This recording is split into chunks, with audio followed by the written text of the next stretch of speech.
बिस्मिल्लाहिर्रहमानिर्रहीम। अस्सलाम वालेकुम माय डियर स्टूडेंट्स। लेक्चर का आगाज़ करते हैं आज खूबसूरत दुआ के साथ। रब्बे ज़िदनी इल्मा। My dear students, last lecture में हम लोगों ने एनिमल हस्बेंड्री का पार्ट 1 पढ़ा था और आज हम एनिमल हस्बेंड्री का पार्ट 2 पढ़ने वाले हैं। आइए देखते हैं कि इस पार्ट 2 में हमें किस चीज़ के बारे में क्या इन्फॉर्मेशन मिल रही है। माय डियर स्टूडेंट्स, के पार्ट 1 में हम लोग डिस्कस किया था कि what is the significance of this organism in terms of production of meet, milk and transport. हम आज उसके अगले पहलू को डिस्कस करने वाले हैं कि लाइव स्टॉक हमें और भी बहुत सी चीज़ें प्रोवाइड कर रहा है। For example fibre, skin and hide. आप लोगों को याद होगा कि हमने डिस्कस किया था कि स्किन और हाइड में क्या बेसिक फ़र्क होता है। इन पर्टिकुलर स्किन और हाइड का बेसिकली मेरे पास सोर्स क्या है, sheep, goats and different types of other चौपाई जिसे हम बोलते हैं। लेकिन जहाँ तक बात है सिर्फ और सिर्फ फाइबर की, तो इसका सोर्स हमारे पास शीप और गोट्स होती हैं। इन फाइबर्स को यूज करके हम लोग क्या बना सकते हैं, जाहिर है वूल, और उस वूल से फिर फर्दर हम ropes, carpets, different types of sweaters and then fine different types of brushes बना सकते हैं। तो ये एक बहुत अच्छा सोर्स हो सकता है इनकम के लिए। और बहुत सी जो ऐसी ऑर्गेनिजम्स हैं, इनसे हम फाइबर ऑब्टेन करते हैं, उससे वूल बनाते हैं और फिर वूल को हम लोग मार्केट कर सकते हैं। Then we want to jump to the next concept, and next concept is the production of eggs. ये भी लाइफ स्टॉक का एक बहुत ही golden you can say attribute है। अगर आप लोग इस बिजनेस को स्टार्ट करना चाहते हैं तो आप लोगों के पास ऐसे एनिमल्स होने चाहिए जो एग ले कर सकते हैं। और उस वाले केस में यू नो वेरी वेल कि हम लोग देसी मुर्गियां भी पाल सकते हैं और जो वलायती जिन्हें हम लोग लेयर्स बोलते हैं वो भी शामिल हो सकती हैं। तो देसी मुर्गियों के अंडे ज़्यादा एक्सपेंसिव सेल होते हैं हमारे कंट्री में एज कम्पेयर टू जो हमारी लेयर हैंस होती हैं, जो हमारा फार्मी अंडा होता है। लेकिन दोनों के दोनों बहुत ही अच्छा सोर्स है प्रोटीन्स का और लिपिड्स का। तो इसके अलावा माय डियर स्टूडेंट्स, अगर आप देखें तो आप फैंसी मुर्गियां भी पाल सकते हैं और दूसरे बर्ड्स भी पाल सकते हैं कि जिनके अंडे काफ़ी ज़्यादा महंगी प्राइस पे सेल होते हैं। ये तो था हमारे पास इसका एक एस्पेक्ट। लेकिन जब ये अंडे प्रोड्यूस करना बंद कर देते हैं तो यही वाली जो मुर्गियां हैं या डिफरेंट फैंसी बर्ड्स हैं या बर्ड्स हैं, ये हमारे लिए एक सोर्स ऑफ मीट भी हो सकते हैं। इस पर्टिकुलर चीज़ का फ़ायदा किसको होगा? डेफिनेटली हमें होगा। अगर हम इस बिजनेस में आते हैं तो इस पर्टिकुलर चीज़ से हम एग भी सेल कर सकते हैं और मीट भी सेल कर सकते हैं और अपनी इनकम में खातर खा इजाफा भी कर सकते हैं। देखते हैं कि इस पर्टिकुलर बिजनेस को स्टार्ट करना हो तो इसके क्या क्या यू कैन से एडवांटेजेस हैं और क्या डिसएडवांटेज हैं। We have to go to the next part of the board. My dear students, इस पर्टिकुलर बिजनेस को स्टार्ट करने का सबसे बड़ा एडवांटेज ये है कि इजी टू स्टार्ट है। इसका मतलब है आपको कम से कम इन्वेस्टमेंट की ज़रूरत है, आपको कम से कम जगह की ज़रूरत है। फिर दूसरी बात ये कि इसको मेंटेन करना बहुत आसान है।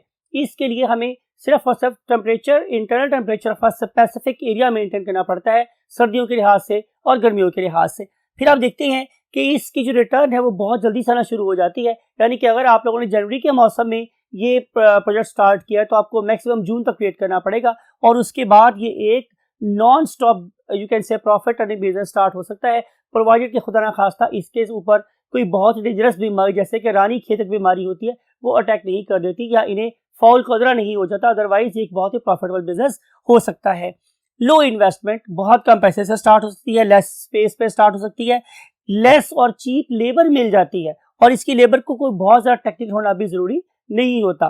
फिर उसके बाद हम देखें कि जो चीज़ जैसे हमें ऑब्टेन हो रही है, चाहे वो एग था, चाहे वो हमारे पास मीट था, it is a very rich source of the nutrients as well.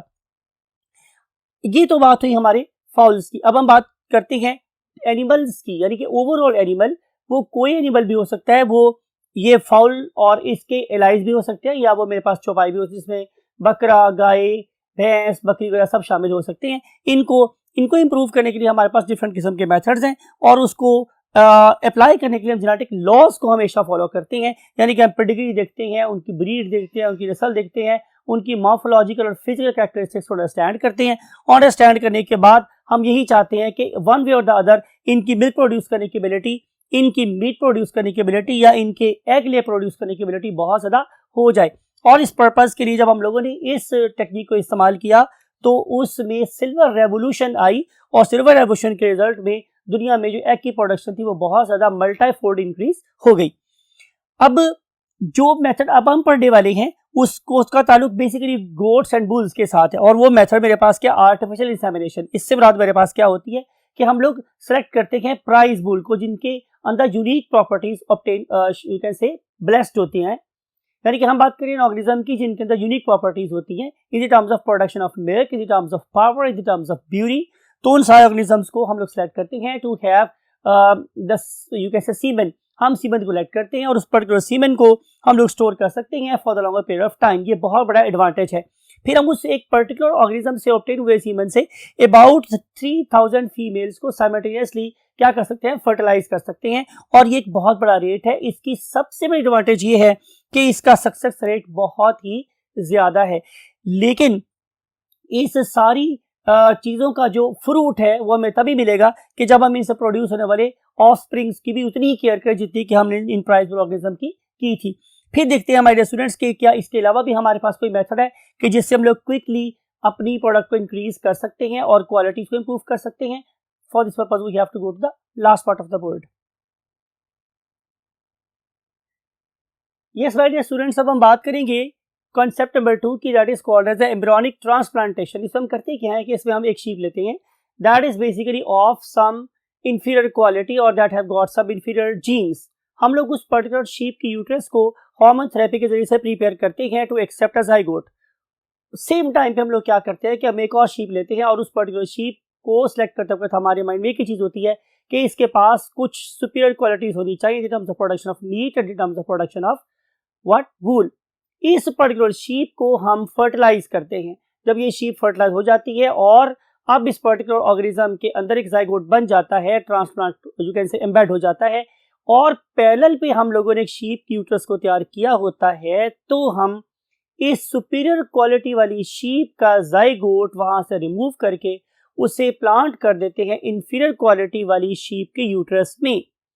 फायदा इसका क्या होगा? फायदा इसका ये होगा कि इंफीरियर क्वालिटी वाली शीप बिजी हो जाएगी in the production of an organism और हम सुपीरियर क्वालिटी वाली शीप में से एक एग दोबारा से प्रोड्यूस करवा सकते हैं by means of hormone therapy, और उसको दोबारा से फर्टिलाइज करके एक और ज़ाइगोट बना सकते हैं जिसे हम एक और ही फिर क्वालिटी वाली शीप में प्लेस कर सकते हैं। तो इस तरीके से हम कम टाइम के अंदर ज्यादा क्वालिटी वाले, ज्यादा सुपीरियर प्रॉपर्टीज वाले एग्स को फर्टिलाइज करवा के ज़ाइगोट बना के क्या कर सकते हैं, ट्रांसप्लांट कर सकते हैं। लेकिन इस पर्टिकुलर चीज का हमारे पास सबसे जो बुरा एडवांटेज है वो ये हमारे स्टूडेंट्स कि इसका सक्सेस रेट बहुत ज्यादा अच्छा नहीं है, बिकॉज एक प्लांटेड एम्ब्रियो को वहां से निकाल के उसको दूसरी जगह पे सक्सेसफुली इम्प्लांट करना एक डिफिकल्ट सी बात होती है। लेकिन बहरहाल इन पर्टिकुलर ऑर्गेनिजम्स में हम इसे प्रॉपर्ली इस्तेमाल कर रहे हैं और बहुत ज़्यादा सक्सेस रेट ना होने के बावजूद भी हमें कंपैरेटिवली एवोल्यूशनरी स्पीड को एनहांस करने में जरूर हेल्प मिल रही है। इन सारी की सारी बातों का लाइव स्टॉक को फायदा क्या है? लाइव स्टॉक का की फायदा है हमारी क्वालिटी बेहतर हो रही है, हमारी प्रोडक्टिविटी बेहतर हो रही है, ओवरऑल इंप्रूवमेंट हो रही है लाइव स्टॉक के जरिए बिजनेस करने में। राइट माय डियर स्टूडेंट्स, फिर हमने डिजीज रेजिस्टेंस को भी कंसीडर किया हुआ है। तो जो ऑर्गेनिज्म नए प्रोड्यूस हो रहे हैं they are much more resistant as compare to their four fathers. Disadvantages का जैसे मैंने बोल दिया आप लोगों से पहले वो यही है कि as compare to artificial insemination इसका जो सक्सेस रेट है वो काफी ज्यादा कम है। इन सारी बातों को करने का एक ही मकसद है कि हम इस इंसानियत को ज्यादा क्वांटिटी में दूध, ज्यादा क्वांटिटी में अंडे, ज्यादा बेहतर क्वांटिटी और क्वालिटी में मिल्क और ज्यादा बेहतर क्वांटिटी क्वालिटी में फाइबर प्रोवाइड करने में कामयाब हों, और इसी दुआ के साथ कि हम इंसानियत को ये सब चीजें मुसलसल देते रहें। आई वॉन्ट टू से यू अल्लाह हाफिज।